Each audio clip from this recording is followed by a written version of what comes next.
nosso tema falado, a exposição exagerada é algo que a gente pode ver cada vez mais. E a gente tem diversas vertentes dela. O uso dos menores de idade, as blogueiras que mostram tudo da vida delas. Criando dos próprios filhos. Exatamente, criando padrões irreais e diversos tipos de situações que a gente sabe que são muito diferentes. Esses sites que podem acabar gerando danos para as pessoas. Também tem a alta demanda de crianças na internet, o que faz até mexer com a cabeça delas, mexe com a realidade pra elas. Tanto que é uma coisa muito comentada, a romantização de criminosos. As crianças começam a romantizar como se fossem pessoas admiráveis e que elas podem se inspirar. Não só isso, a exposição das crianças hoje em dia tem outros benefícios. Tipo, a exposição exagerada faz com que elas queiram cada vez mais mostrar. Porque elas acham, não, é rentável, as pessoas acham interessante, porque todo mundo é lindo, todo mundo me acha bonito, porque todo mundo acha que eu faço legal, todo mundo gosta porque eu tenho dinheiro, até não gostar mais. A gente sabe que a internet é um lugar muito complicado. É instável, é questão de ciclos e ciclos, porque em um momento uma coisa tá muito viral e em outra pode deixar de ser viral. Então uma coisa pode ser uma renda pra você e em pouquíssimo tempo depois, uma semana, já não pode ser porque não está mais em alta. Exatamente, colocar menores de idade em frente a esse tipo de situação é muito perigoso. Crianças extremamente novas expondo a vida delas, expondo cada momento, os amigos, as saídas, a escola, diversos tipos de situações, expondo o seu dia a dia nessas redes sociais, pode ser perigoso pelo que pode trazer de volta. Os comentários maldosos, geralmente crianças mais novas não sabem lidar muito bem com esse tipo de coisa. Muitas vezes até os adultos não sabem lidar com esse tipo de coisa. Então, pra uma criança, é pior ainda. Exatamente. E também vem um ponto que dificulta muito, porque os próprios adultos não sabem ter controle com as redes sociais. Quando se vê uma blogueira indo bem, é normal você querer estar lá também. E isso atrapalha muito, porque na maioria das vezes as próprias blogueiras já são de uma família, uma condição legal, mas já estão aptas, elas podem simplesmente largar alguma coisa que estão fazendo no dia a dia pra gravar um vídeo. E cria uma demanda disso. Você que trabalha, você quer ter a mesma renda que ela, com vídeos, mas você precisa abrir mão de outras coisas pra fazer isso. Então, se um adulto não consegue organizar tudo isso muito bem, pra uma criança é muito mais complicado. Exatamente. A gente tem como exemplo essa grande onda de adolescentes nas redes sociais. Principalmente no TikTok. Exatamente. Nomes. Tem uma mais recente, é uma garota chamada Malu Raridade. Ela é uma garota paulista. Sim. Que viralizou por...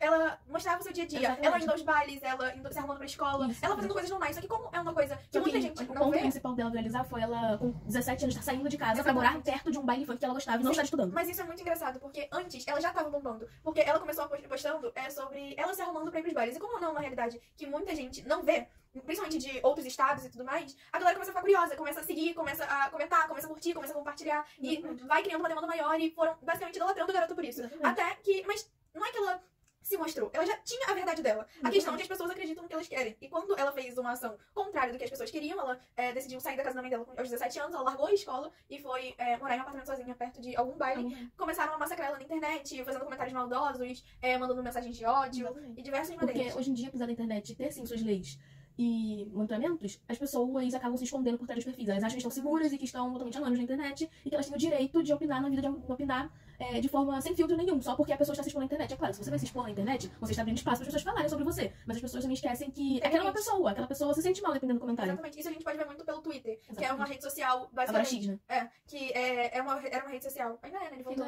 Voltou agora. É uma rede social basicamente pra você...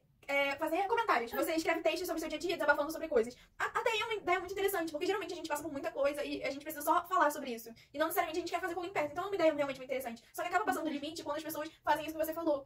Usam isso como um meio de se esconder e acabam falando o que querem. O que eles sabem que não é bem assim. Não é assim que funciona. A gente teve diversas diversas operações falando sobre isso. Teve aquela falando sobre o Discord, que é basicamente um aplicativo. É um aplicativo em si, onde você tem chats, ligações de vídeo, ligações por áudio, e você entra em grupos específicos, com temas específicos e conversas específicas. É basicamente o que a gente chama de panelinha hoje em dia. Exatamente. Recentemente teve uma operação policial para grupos de Discord que estavam compartilhando pornografia infantil. E crimes, assassinatos de animais, coisas que ferem os direitos humanos, os direitos dos animais também, e que são compartilhadas porque as pessoas acham que estão escondidas atrás de um perfil. Exatamente. Muitos desses eram menores de idade. A grande maioria. O próprio dono do canal do Discord era menor de idade e só foi preso porque ele se tornou maior. Então a gente vê que essa exposição tem diversos tipos de dano para menores de idade. Mas a gente também sabe que para maiores de idade também é muito ruim. A gente tem diversos exemplos disso. A Catilares, né? Que agora é Emanuel. A Catilares é um caso um pouco diferente, a gente tá comentando agora, mas é um caso de exposição também. É muito importante. Antigamente, Catilares se dizia ser uma mulher trans. Ela mostrava seu dia a dia, ela mostrava sua evolução, ela dizia como era ser uma mulher trans em uma cidade pequena, no interior, onde muitas pessoas eram religiosas e nem todo mundo aceitava ela. Só que de uns tempos pra cá, alguma coisa mudou na vida e na mente dessa pessoa. E ele, na verdade agora, resolveu destransicionar. Ele agora não se considera mais uma mulher trans, não se considera mulher em aspecto nenhum, entrou pra igreja e começou uma série de controvérsias. Porque, segundo o Emanuel, ele se destransicionou porque ele não se via mais como a Catilares. Só que desde sempre ele citava problemas na sociedade, em as pessoas serem extremamente agressivas com ele, as pessoas não conseguirem falar com ele sem soltar um comentário maldoso. E ele disse que precisava sair da internet e se reencontrar. Quando ele fez isso, ele começou a vir com os papos de que não tava legal, que não tava gostando, que queria agradar mais a mãe dele. E aí ele destransicionou. O que entrou um ponto muito problemático, porque ele não só destransicionou, ele começou a espalhar pra um monte de gente que destransicionar era normal e que você precisava da igreja e de Deus e ponto final, que aquilo estava sendo totalmente errado e que ele estava errado a vida inteira. E ele começou a se expor ainda mais. Só que ele se expunha ridículo. Com vídeos dele indo no altar, no púlpito, e deixando pessoas cortarem o cabelo enorme que ele tinha um dia, entende? E isso gerou diversos tipos de comentários, que para um menor de idade é pesado, mas para um maior de idade é também muito pesado. Principalmente uma pessoa que a gente vê que tem uma mentalidade mais frágil. Sensibilizada. Exatamente. Mas a gente também tem outros casos de como não só os comentários afetam a pessoa, como também a pessoa afeta as pessoas que estão assistindo, quem faz os comentários. A gente tem, por exemplo, a VTube. Ela Sim. é uma dessas blogueiras. Blogueira. Ela é uma dessas blogueiras, ela começou há muitos anos fazendo vídeos normais sobre o dia a dia dela, quando ela era adolescente. Hoje em dia ela já é uma mulher adulta. E ela começou a falar sobre gravidez, contar sobre a gravidez dela, sobre a maternidade. Ela saiu do YouTube, que era um aplicativo de vídeos longos, e foi pro Instagram. E aí ela começou a expor a vida dela na maternidade dela, com o marido dela. Só que o problema disso é que ela começou a passar uma visão meio que diferente da realidade dela. Uma versão mais sofrida da maternidade. A gente sabe, entende que a maternidade não é algo fácil. Mas a partir do momento que ela fala... E ela, uma pessoa rica, de berço, começa a dizer que, ai não, porque eu sofri muito pra cuidar do meu filho. Porque eu acordava todas as madrugadas pra ir fazer isso e aquilo. Quando a gente sabe que essa mulher claramente tem um monte de valor das crianças dela. Exatamente. E isso acaba afetando muitas pessoas que estão assistindo. As pessoas, hoje em dia a gente busca muito por identificação. A gente quer muito se identificar com outras pessoas. Então a gente sabe que ver uma pessoa assim pode acabar frustrando a gente muito mais. Exatamente. Você tenta se comparar a ela, você tenta chegar no mesmo nível que ela, você fazer as mesmas coisas que ela, você tenta ter a mesma rotina que ela, você não consegue, você se frustra por completo. Exatamente, porque ela pode se recuperar depois. Ela, com o dinheiro dela, pode se recuperar muito facilmente. Mas é diferente pra alguém da nossa realidade. Exatamente. E não só isso, tem outras coisas que geram outros milhões de exemplos, de motivos, de situações pra gente mencionar. Um dos casos que eu gosto de citar bastante é o de um aplicativo gringo chamado Kik. Nesse aplicativo se faz lives, que são vídeos ao vivo, onde você acompanha as pessoas acompanham você e mandam comentários durante o vídeo que você faz. Nesse aplicativo, a excessividade de exposição se tornou um problema muito grande. Porque lá, todas as pessoas que fazem vídeo pra esse lugar estão sempre em busca de mais e mais e mais. Recentemente, teve todo o caso do furacão Milton. E lá, um dos donos desse aplicativo ofereceu uma quantia de dinheiro muito alta para as pessoas tentarem sobreviver ao furacão com o mínimo de coisas possíveis. Então, foi uma série de pessoas tentando sobreviver. Literalmente um furacão dentro de barco, dentro de carros, dentro de cabanas, dentro de... Como é o nome? Barracas, por simplesmente dinheiro ou visualização.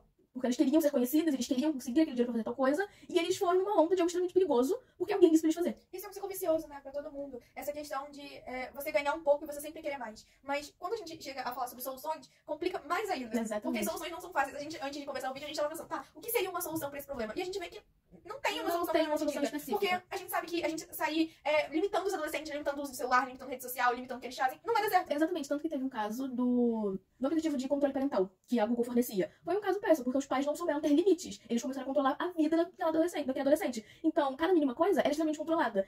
Os pais acabavam perdendo a mão e controlavam excessivamente os filhos pra não deixar ele se expor excessivamente. Então era sempre algo muito 8 ou 80. Ou você controlava seu filho, ou você não deixava ele se expor nem um pouco. Ou ele se expunha muito exageradamente. Quando não tem como esse tipo de coisa existir. É muito mais complexo. Você precisa muito mais de explicações pra você querer que uma adolescente não se exponha. Exatamente.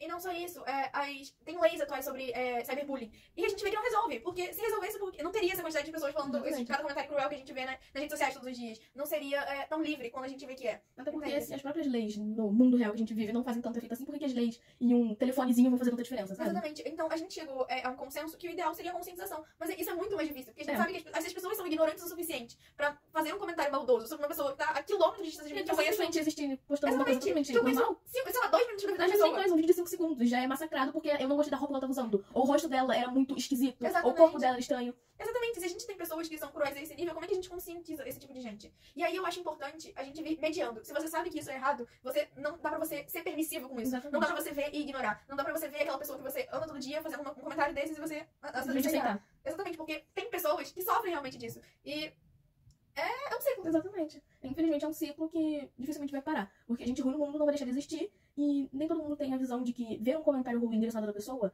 às vezes é necessário sim você intervir. Porque, ai, eu não faria isso, porque tem a ver, essa pessoa não tem nada a ver comigo, eu não preciso atrapalhar em nada, essa pessoa não vai atrapalhar na minha vida, mas vai atrapalhar na vida de outra pessoa. Às vezes você simplesmente escrever um comentário falando, olha, isso não foi legal, já faz a pessoa se questionar se o que ela tá fazendo é realmente importante e necessário. Porque muitas vezes você escreve algo no impulso, e só vai pensar depois que, por exemplo, alguém falou que você fez algo errado, ou depois de dias e dias, que você fala, pô, aquele comentário não foi nada a ver, sabe? Não só isso, às vezes só eu vendo, fizeram um comentário maldoso sobre mim, mas alguém me defendeu. Só isso já me traz mais... Sim, daquela vez que você me mandou um vídeo de uma garota que fez um edit, que todo Edit, mundo começou... edit. São edições, são vídeos curtos, com uma música de fundo e alguns efeitos na algumas imagem. transições e Isso. efeitos. O vídeo era de uma garota com uma música Não lembro. do Da Leste. Isso. E falaram muito mal do corpo, da aparência, das roupas dela. Exatamente. E quando ela me mandou, foi uma sensação extremamente ruim. Tipo assim, cara, por quê? E eu e ela nos sentimos na necessidade de ir no vídeo dela e falar quão bela estava, quão bonita ela estava. Exatamente. E às vezes isso é importante, faz bem falar isso, faz bem ouvir isso, faz bem ver isso. Exatamente. E aí a gente começou a mandar diversos tipos de comentários positivos. Exatamente. Entende? Então a conclusão é basicamente isso. A gente tem diversos riscos, Apesar das redes sociais serem extremamente importantes hoje em dia e realmente divertidas e interessantes, tem problemas, riscos e perigos. E o que a gente precisa fazer é se conscientizar, se colocar no lugar do outro mais vezes. Exatamente. É isso. Esse é o nosso trabalho.